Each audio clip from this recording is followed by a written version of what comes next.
So hi friend Thandel ఈ cinema world wide గా చాలా అంటే చాలా రికార్డులు అయితే బ్రేక్ చేస్తూ వెళ్తుంది. ఈ మూవీ రిలీజ్ అయినప్పటి నుంచి అక్కడక్కడ నెగిటివ్ టాక్ అందుకున్నప్పటికీ ఆ నెగిటివ్ టాక్ కలెక్షన్ల పై ఏమాత్రం ఇంపాక్ట్ అయితే చూపించలేదు అనిపిస్తుంది. నాకైతే ఈ మూవీ చాలా బాగా నచ్చేసింది. ఎందుకంటే లవ్ అండ్ ఎమోషన్ మీద నాకు బాగా కనెక్ట్ అయ్యి ఈ మూవీలో కొన్ని మూమెంట్స్ అయితే ఈ మూవీ ఓవరాల్ గా డే 1 డే 2 ఎంత కలెక్ట్ చేసిందంటే డే 1 వరల్డ్ వైడ్ గా 21.27 crores అయితే కలెక్ట్ చేయడం జరిగింది. ఇది ఓన్లీ గ్రాస్ మాత్రమే. అలాగే డే 2 విషయానికి వచ్చినట్టయితే డే 2 సెకండ్ సాటర్డే కావడంతో కలెక్షన్లు పెరిగాయని చెప్పుకోవాలి. 41.20 crores అయితే కలెక్ట్ చేయడం జరిగింది వరల్డ్ వైడ్ గా. ఈ మూవీ చూస్తుంటే డే బై డే ఇంక్రీజ్ అవుతూనే ఉన్నాయి కలెక్షన్ లో. ఈ రోజు సండే కావడంతో కలెక్షన్ ఇంకా పెరుగుతాయని చెప్పుకోవాలి. ఈ మూవీ గురించి చెప్పుకోవాలంటే మెయిన్ గా ఫ్యామిలీ ఆడియన్స్ బాగా నచ్చేసింది అయితే నాగ చైతన్య గారు చెప్పడం జరిగింది. అందులో ఈ రోజు సండే కావడంతో ఫ్యామిలీ ఆడియన్స్ నుంచి రీచ్ ఇంకా ఎక్కువగా ఉంటుంది. ఈ రోజు చూడాలి ఈ మూవీ ఈ రోజు ఎంత కలెక్ట్ చేసిందో.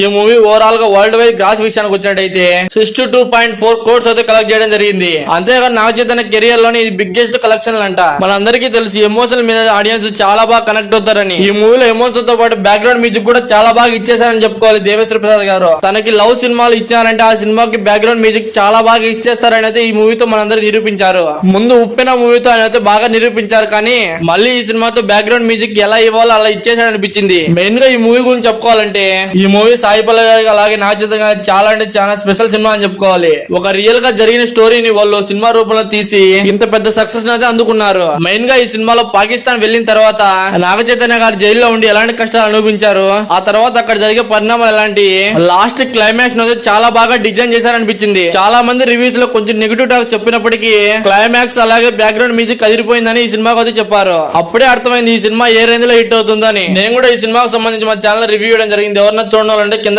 డిస్క్రిప్షన్ లో లింక్ ఇస్తాను, వెళ్ళి చూసేయండి. సో ఈ సినిమా ఇంతవరకు మీరు ఎంతమంది చూసారో కింద కామెంట్స్ లో కామెంట్ చేసేయండి. అలాగే ఈ సినిమా చూసాక మీకు ఎలా అనిపించిందో కూడా కింద కామెంట్స్ లో కామెంట్ చేయడం మాత్రం మర్చిపోకండి. సో ఇంతవరకు మన వీడియో చూసినట్టయితే ఎంతో కొంత నచ్చే ఉంటుంది కదా. Please like and share and subscribe చేసి పెట్టుకోండి. మీరు ఇచ్చే ఒక్కో లైక్ ఒక్కో సబ్స్క్రైబ్ నాకు ఎంతో మోటివేషన్ గా ఉంటుంది. Thank you for watching and supporting మీ. బాయ్.